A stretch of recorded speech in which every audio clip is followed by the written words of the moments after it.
Shalom a todos, hoy vamos a demostrar que Lucifer no existe, que no aparece nunca en la Biblia hebrea, pero es que tampoco aparece en la Septuaginta o Biblia griega. Todo el mundo conoce la historia de Lucifer. Era un ángel, un querubín de Dios, que se rebeló contra Dios, tuvo su caída como ángel caído, Luzbel, que se la ha relacionado con Satán y los múltiples nombres que ha ido adquiriendo Satán. Pero es que nada de esto aparece en la Biblia. Nada es bíblico. Entonces, para ello nos vamos a ir a Isaías 14:12 en hebreo. Y estamos con el texto en hebreo que nos dice lo siguiente. Eich nafalta, mishamaim, Heilel ben Shachar, Nikdata laages, Jolesh al Goim. No hay rastro de Lucifer ni de Luzbel. Nos vamos a ir al texto de la Septuaginta. Nos dice esto, pos espesen, ectoura noe ósforos, o proianatelon, sinetribe eistengen o apostelon pos pantataetne. Aquí utiliza la palabra fósforo, eósforo, y en hebreo utiliza Shahar. Entonces, aquí no aparece tampoco Lucifer, aparece Luzbel. Y ya hemos visto que la palabra Lucifer no aparece ni en el hebreo, ni tampoco aparece en la Septuaginta en griego. Entonces, ¿de dónde surge? Pues de la Vulgata en latín de Jerónimo, siglo IV después de Cristo. Entonces leemos Isaías 14:12 de la Vulgata y nos dice lo siguiente. Quo modos estidicaelo Lucifer, cui mani oribaris, corruisti in terram, cui vulnerabas gentes. Aquí aparece por primera vez Lucifer. Entonces, para entender todo esto de Lucifer, primero nos tenemos que ir al contexto histórico. Y para entender la traducción de Lucifer en la Vulgata en latín de Jerónimo, nos tenemos que ir al contexto histórico. Nos vamos al texto en hebreo. ¿Cuál es el contexto histórico de Isaías 14? Nos lo dice claramente en el versículo 4. Nos dice lo siguiente. Pronunciarás esta burla contra el rey de Babilonia y dirás, ¿cómo se ha acabado el opresor y cómo ha cesado el furor?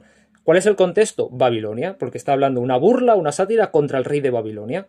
Bueno, pues el primer contexto es Babilonia. Vamos a ver el segundo.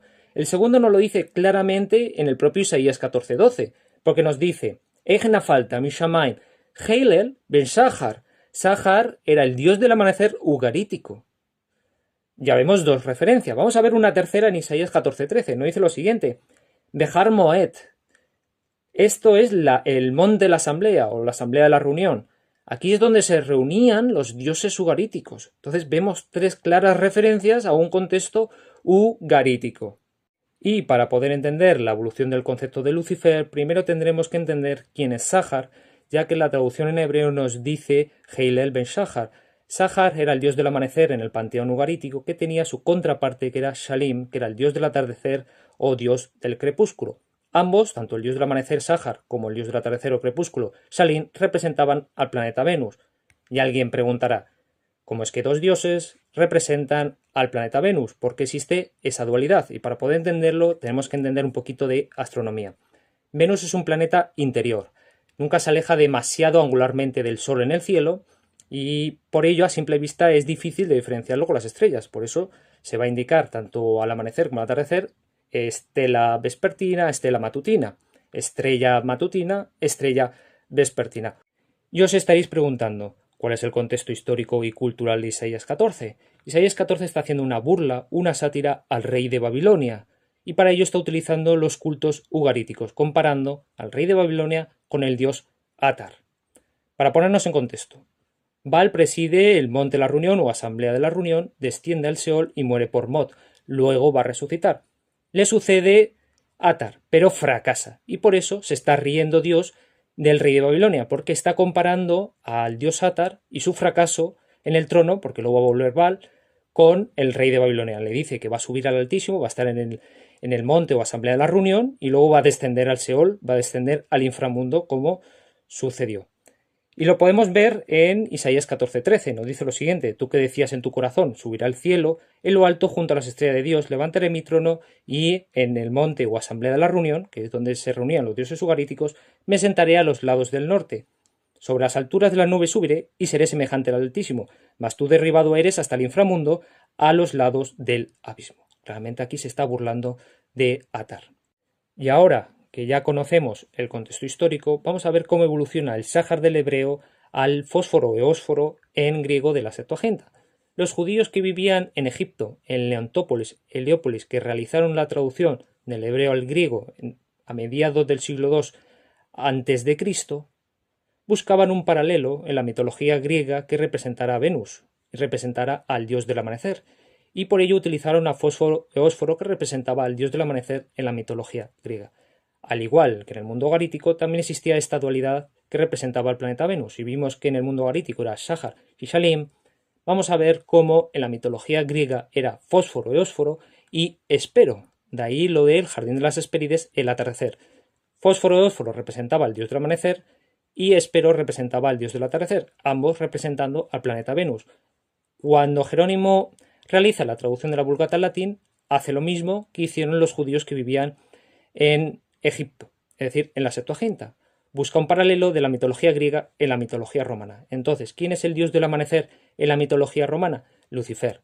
¿Quién es el dios del atardecer? Vesper, de ahí vespertino, y por eso muchas veces en la actualidad se utiliza el término vespertino para el turno de tarde. Entonces, ambos, tanto Lucifer como Vesper, representaban al planeta Venus. Y lo podemos observar en el Romano Higino del siglo II en Astronómica 2.4, que nos dice lo siguiente: la cuarta estrella es la de Venus, Lucifer por su nombre.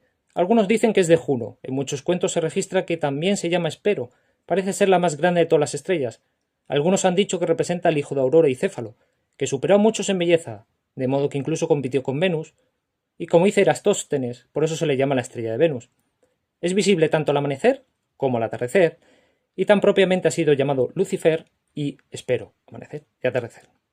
Y, como podemos apreciar, cuando Jerónimo realiza su traducción de la Vulgata en latín en el siglo IV después de Cristo, no existía ninguna vinculación o relación de Satanás con Lucifer, ni con ningún demonio. Lucifer simplemente, aparte de un dios de la mitología romana y que representa a Venus, simplemente era la estrella del amanecer, la luz del amanecer, sin más.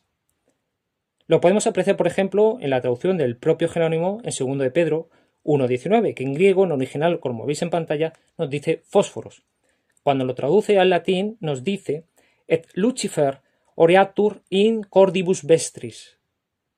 Es decir, hasta que el día amanezca y el Lucifer o fósforos salga en vuestros corazones. Aquí está diciendo claramente en el texto que Jesús es Lucifer, pero no está diciendo que Jesús es Satanás, o que Jesús es el demonio, o que Jesús es el diablo, sino que está diciendo que frente a la oscuridad Jesús es la luz, es el lucero de la mañana, es la estrella de la mañana, etcétera, etcétera.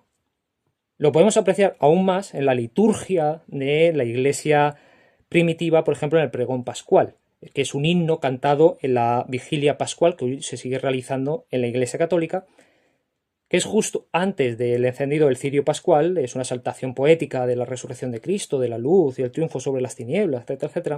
Nos dice lo siguiente, lo vemos en latín, en pantalla: Flamas ieus Lucifer matutinus inveniat, ile inquam Lucifer, qui nescit occasion, Christus filius tu, qui regressus ad inferis, humanus generi, serenus illusit. Que la estrella de la mañana, o Lucifer, encuentre encendida su llama, ese, digo yo, Lucifer, que no hace el ocaso y que es Cristo tu Hijo. Podemos apreciar, no existe ninguna vinculación. Con el tiempo se va a ir relacionando a Lucifer con Satanás, realizando una interpretación alegórica de Isaías 14 y de Ezequiel 28, exponiendo que ahí se está hablando de Satanás y se está hablando de Lucifer junto a otros mitos como el de Prometeo, etcétera, etcétera. Y de ahí nace el Lucifer actual, que no existe y que no es bíblico. Así que nos vemos el domingo. Litraut Mahar, Briu, salud. Hasta la vista. Litraut.